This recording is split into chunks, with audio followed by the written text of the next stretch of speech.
मध्य प्रदेश में अब कोई भी जंगल खरीद सकेगा। जी हां, मध्य प्रदेश सरकार ने बिगड़े हुए वनों को फिर से हरा भरा बनाने के लिए नया प्लान तैयार किया है, जिसके तहत निजी निवेशकों को 60 साल की लीज पर जंगल सौंपे जाएंगे ताकि वो वन क्षेत्रों का फिर से विकास कर सकें।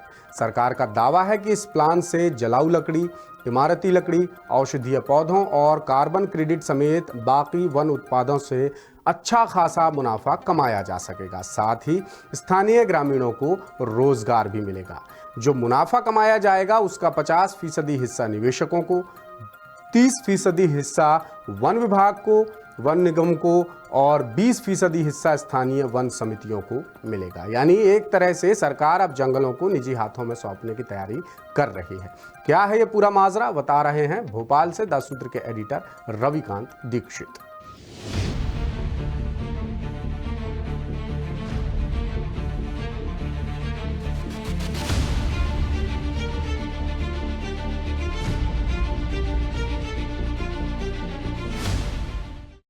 मध्य प्रदेश सरकार बिगड़े हुए वनों को फिर से डेवलप करने के लिए नया प्लान ला रही है। दावा है कि इस प्लान से जंगलों की सूरत बदल जाएगी और अच्छा खासा मुनाफा भी कमाया जा सकेगा। मध्य प्रदेश में कुल 95 लाख हेक्टेयर जंगल, जिनमें से 37 लाख हेक्टेयर वन क्षेत्र बिगड़े वन की श्रेणी में आते हैं। यानी यहाँ पेड़ों का घनत्व बहुत कम है और सरकार के पास बिगड़े वनों को सुधारने के लिए पर्याप्त फंड नहीं है।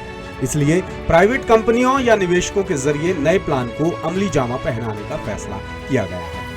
अब ये प्लान क्या है और इसे अंजाम तक कैसे पहुंचाया जाएगा, इस रिपोर्ट में हम विस्तार से बात करेंगे। लेकिन उससे पहले जानते हैं कि आखिर बिगड़े वन किन्हें कहते हैं। बिगड़े वन उन क्षेत्रों को कहा जाता है जहां पेड़ों का घनत्व दर 0.4 से कम होता है, यानी एक पेड़ से दूसरे पेड़ के बीच कम घनापन होता है।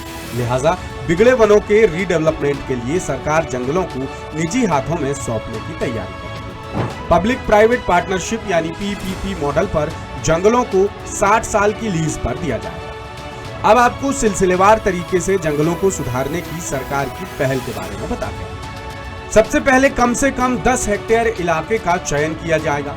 अगर कोई इलाका 10 हेक्टेयर से कम है तो आसपास के जंगलों को मिलाकर 10 हेक्टेयर या उससे बड़ा इलाका बनाया जाएगा।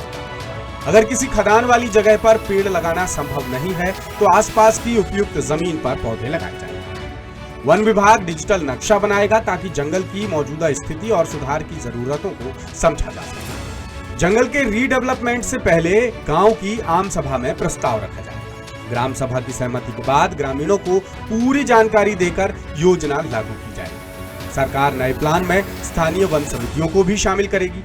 योजना के तहत निवेशक, वन समितियों और वन विकास निगम के बीच समझौता होगा, जिसमें सभी की जिम्मेदारियां और अधिकार तय किए जाएंगे।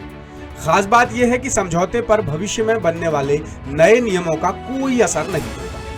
60 साल तक कार्बन क्रेडिट का अधिकार निवेशकों के पास रहेगा और स्थानीय लोगों की रोजी रोटी पर कोई असर नहीं पड़ेगा। जंगलों के रीडेवलपमेंट के लिए सिर्फ देशी किस्म के पौधे लगाए जाएंगे। निवेशकों या कंपनियों को 1 साल के भीतर काम शुरू करना अनिवार्य होगा।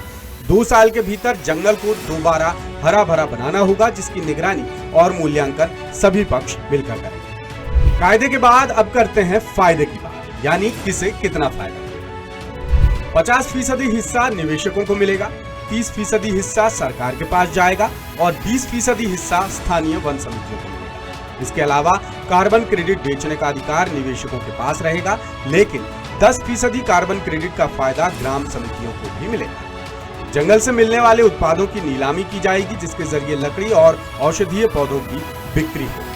यदि सरकार की कोई एजेंसी योजना में भाग लेती है तो उसे सरकार के ग्रीन क्रेडिट प्रोग्राम के तहत स्पेशल प्रॉफिट दिया जाएगा। अब आते हैं बेहद अहम सवाल पर कि सरकार के नए प्लान से पर्यावरण और अर्थव्यवस्था को क्या और कितना फायदा मिलेगा। तो इस बारे में सीनियर स्कॉलर और पर्यावरण प्रेमी सुरेंद्र दांगी कहते हैं कि ये योजना पर्यावरण और अर्थव्यवस्था दोनों के लिहाज से फायदेमंद साबित होगी, बशर्ते जमीन पर इसका क्रियान्वयन सही तरीके से किया जाए।